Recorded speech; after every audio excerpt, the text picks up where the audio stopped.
Olá, boa tarde, bem-vindo a mais um Mercado e Companhia. Veja os destaques de hoje. Autoridades chinesas pedem adidos agrícolas em Pequim a suspensão de exportações de mais 2 frigoríficos brasileiros. Com preços recordes de reposição e oferta restrita, será que a arroba do boi gordo caminha para um novo patamar histórico? Analistas indicam a tendência do mercado. E mais, governo publica moratória de queimadas com duração de 120 dias. Medida começa a valer a partir de hoje em todos os biomas. Na previsão do tempo, massa polar se afasta e temperaturas voltam a subir no sul do Brasil. Tem ainda as cotações, a sua participação e muito mais. Mercado e Companhia já está no ar.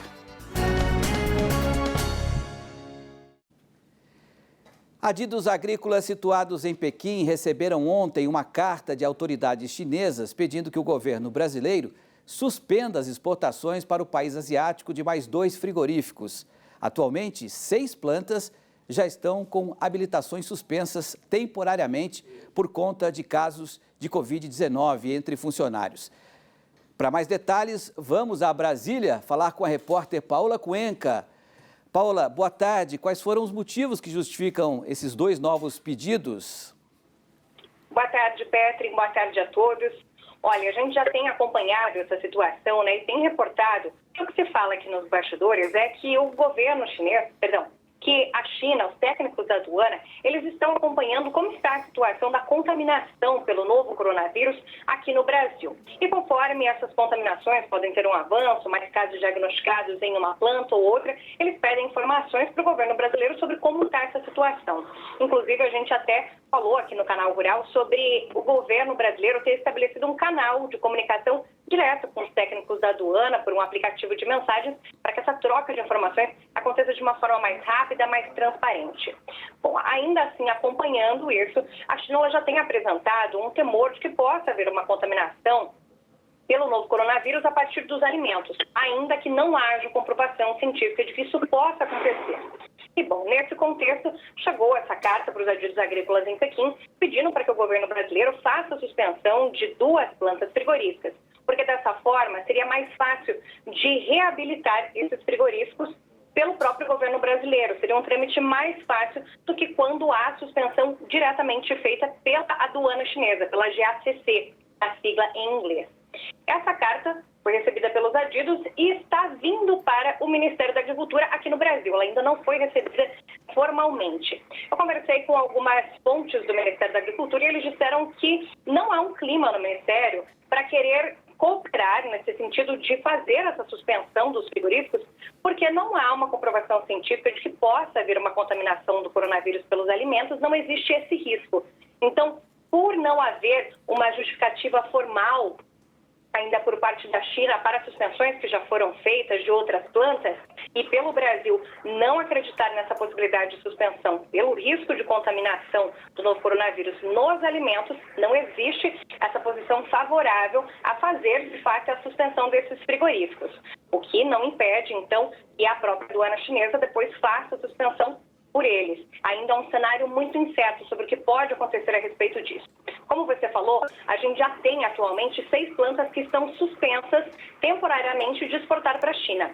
5 as suspensões foram feitas pelas próprias autoridades chinesas e uma pelo Ministério da Agricultura. Mas é importante a gente reforçar que a suspensão da parte do Ministério da Agricultura foi por outras razões, pelo perigo da disseminação do novo coronavírus entre os trabalhadores, os serviços, as atividades daquele frigorífico, e não pela possibilidade de haver uma contaminação do novo coronavírus nos alimentos e, por isso, poder acabar infectando alguma pessoa no local em que esse produto acaba chegando.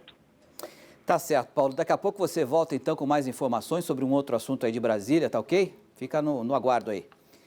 E a gente vai continuar abordando ainda esse assunto com o nosso comentarista, o Benedito Rosa, que também está lá em Brasília. Benê, você viu aí a explicação da Paola, já temos 6 frigoríficos suspensos, possivelmente aí mais 2.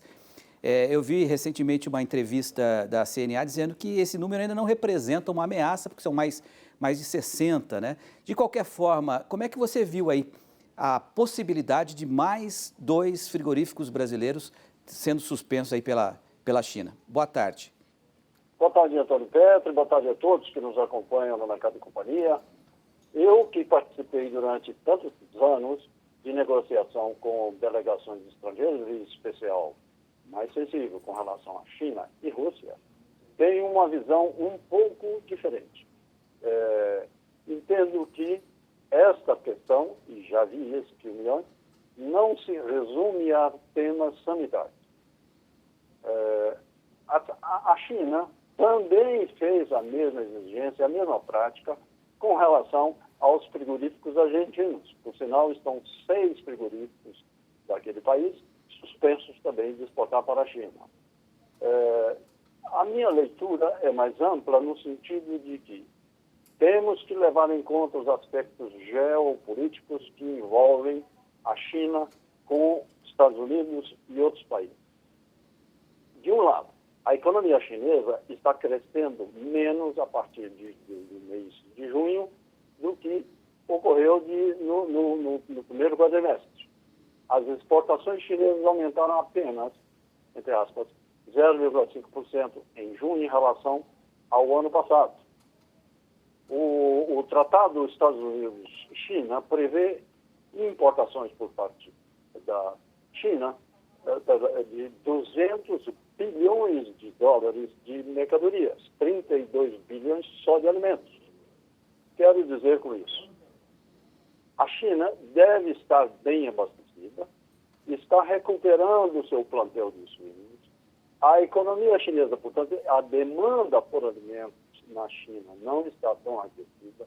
Logo, é preciso conter um pouco o fornecimento de, no caso, carnes, de fornecedores que não estão no centro do tema geopolítico com eles. Benedito. Os Estados Unidos têm 991 frigoríficos habilitados para exportar carnes para os Estados Unidos. 94% de todos os frigoríficos que estão habilitados, que estão aptos a exportar para a China, estão listados. Agora, pelo que deu para entender, Benê... acho que o entendimento do comportamento do governo chinês não se resume à questão sanitária apenas, mas também ao contexto. Portanto, é hora, como você disse há pouco, de nos cuidarmos mais de diminuir a China dependência. Pois é, eu queria abordar exatamente esse assunto contigo, né? Essa questão da dependência da China. A China é nosso maior parceiro comercial. A China representa no campo da soja, por exemplo, 70% de tudo que produzimos. Praticamente triplicamos a exportação de carne suína esse ano para a China. Isso se deu também na carne bovina. Ou seja, o Brasil precisa da China, né? E você está dizendo que talvez a China não dependa tanto assim do Brasil, tanto é que está diminuindo um pouco a sua importação, atribuindo uma explicação sanitária quando pode ser uma explicação econômica. Então eu te pergunto, o que o Brasil precisa fazer pensando em ferramentas para diminuir essa chinodependência? Petri, isso é muito difícil porque as exportações são feitas num regime de economia de mercado como a nossa, com empresários que vendem para quem quer comprar e querem vender cada vez mais. E, do outro lado, está um governo de um país que pratica o capitalismo de Estado, no Oriente Médio também, o peso do Estado é muito forte, e essa relação político-diplomática acaba influenciando na preferência por determinados fornecedores. Mas, de qualquer maneira, não podemos perder o que nos ocorreu com a Rússia dependência no caso de suínos. No caso, estamos além do ponto de dependência no que se refere a suínos com a China, urge buscar novos fornecedores, urge explorar e ajudar no aumento do consumo interno e, se tudo isso não funcionar, ainda há uma válvula de conter o volume de produção destinado à exportação. O contrato futuro do boi gordo na B3 atingiu a máxima de R$ 220 ontem, R$ 10 a menos do que o recorde registrado em novembro do ano passado. A gente separou um gráfico que ilustra esse movimento. Olha só. Em novembro do ano passado, o contrato futuro para outubro do boi gordo na B3 chegou à máxima de R$ 230. oscilou ao longo de 2 meses, e ontem a cotação chegou a um valor máximo de R$ 220. Tendo em vista os preços recordes de reposição e a oferta restrita, será que a arroba do boi gordo caminha para um novo pico histórico? Analistas projetam a tendência. Olha só. Uma das coisas que tem incomodado muito o pecuarista nos últimos meses, né, é justamente a alta dos preços da reposição, que descolou dos preços do boi gordo, né? Por mais que a gente tenha tido alguma alta nos preços do boi gordo, os preços da reposição subiram muito mais. Quando você analisa o histórico, os números mostram realmente esse descontentamento. A média de ágio do bezerro sobre o boi gordo, da arroba do bezerro sobre a arroba do boi gordo, é ao redor de 25% nos últimos 10 anos, essa média. E hoje a gente está acima de 40% de ágio, pelos dados oficiais do CPE. Então, realmente, isso é uma coisa que coloca uma força bastante grande na arroba. Muito provavelmente esse ágio deve diminuir através de 2 fatores. Eu acho difícil a gente ter novas altas da reposição sem a arroba acompanhar. Então, o mais provável é que a reposição ou fique estável ou caia um pouco e a arroba suba um pouco, de modo que os dois contribuam para baixar um pouco esse ágio, ficar um pouco mais próximo do histórico, porque agora está muito alto, né? Reposição explodiu, na verdade, subiu acima dos preços referência de boi gordo, que é o que gera uma incerteza para o segundo semestre.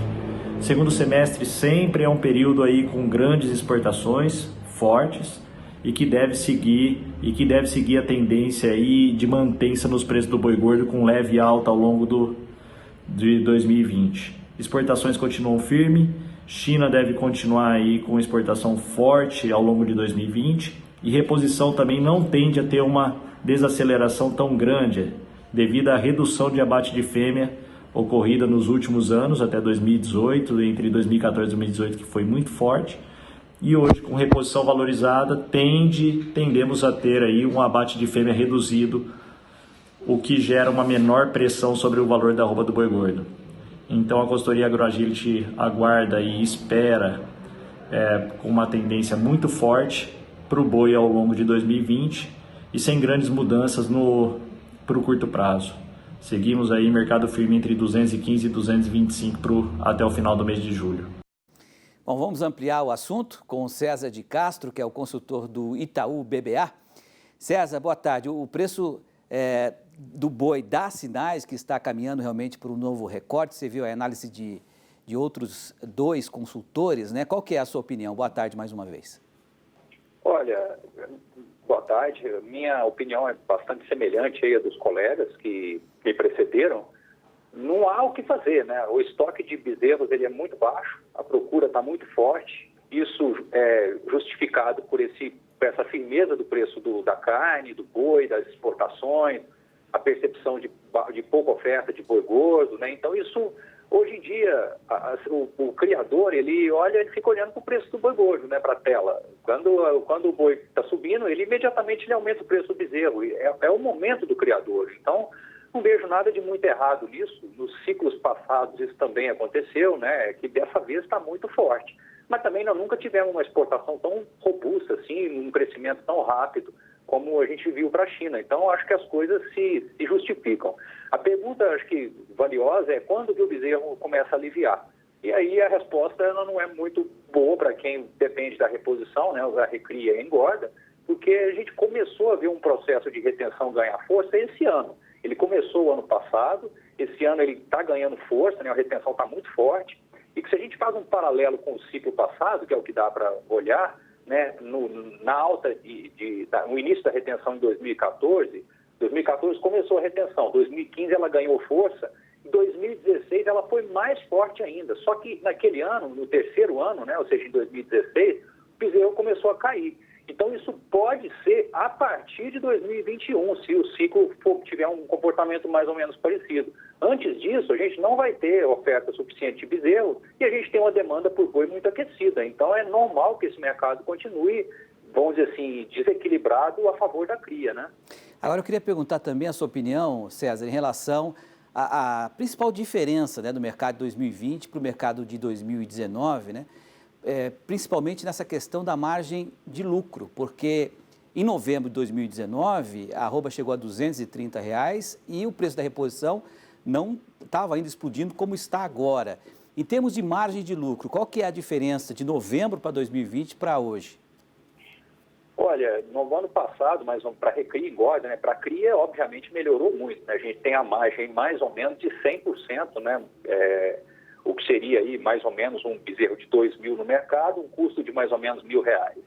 O ano passado, para recria e engorda, a gente tinha aí uns 15%, até 20% de margem, né? Ou seja, esse boi ele subiu no final do ano, ou seja, ampliou a vantagem, mas o bezerro tinha sido comprado antes e ele começou a subir naquele momento. Agora a gente já tem o bezerro no recorde histórico. Então, a recria e engorda, ela está hoje com uma margem muito pequena. Eu diria que esses 15%, 20% do ano passado viraram 5%, 10% hoje.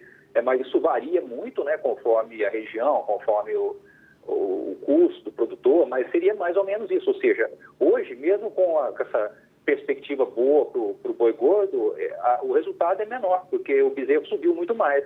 E isso, acho que o mais importante é que para frente, né, isso significa o seguinte: o bezerro que está entrando agora no sistema, ele está entrando bem caro e não pode dar nada errado no cenário do boi para daqui 1 a 2 anos, porque senão esse bezerro, o custo dele não consegue ser pago lá na frente. Então, eu diria que o nível de risco aumenta aí bastante para recria e engorda nesses níveis, em que pese o fato de que o mercado de boi é positivo para o ano que vem. A falta de bezerros desse ano vai ser a oferta de boi, né, do ano que vem, e deve ser bastante escassa. Então, mas é um momento importante aí da decisão, né, que não pode ser negligenciado. Quer dizer, isso vai depender muito da demanda a partir de agora, né? A gente sabe que a demanda interna ainda sofre por conta da economia, e a questão de exportação, a gente tem vivido aí um aumento no volume de exportação de carne bovina, mas agora há pouco a gente comentou, inclusive o Benedito Rosa disse lá, que talvez por trás dessas suspensões de plantas de carne suína aqui no Brasil esteja também uma questão econômica da China tentando tirar um pouco o pé. Como é que você vê esses embargos da China, desses eventuais novos embargos da China, e de que forma eles podem influenciar na rentabilidade do produtor, do pecuarista brasileiro? César.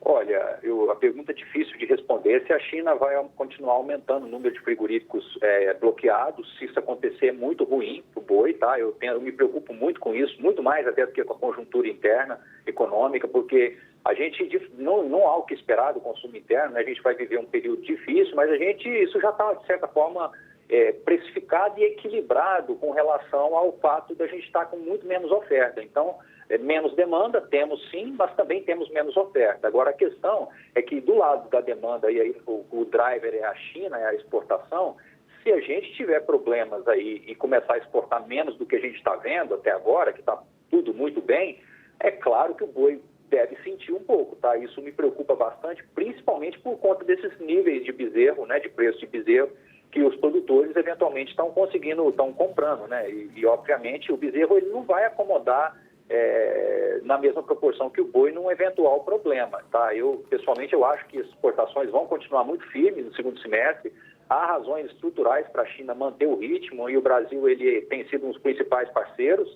Eu não acho que a gente vai deixar de exportar e a carne americana vai nos substituir de maneira alguma. Mas é um movimento preocupante, esse aumento das plantas que estão sendo desabilitadas, isso pega em cheio a pecuária, que hoje tem 60% da exportação destinado para a China. Sentiu falta de algum conteúdo? Acesse canalrural.com.br.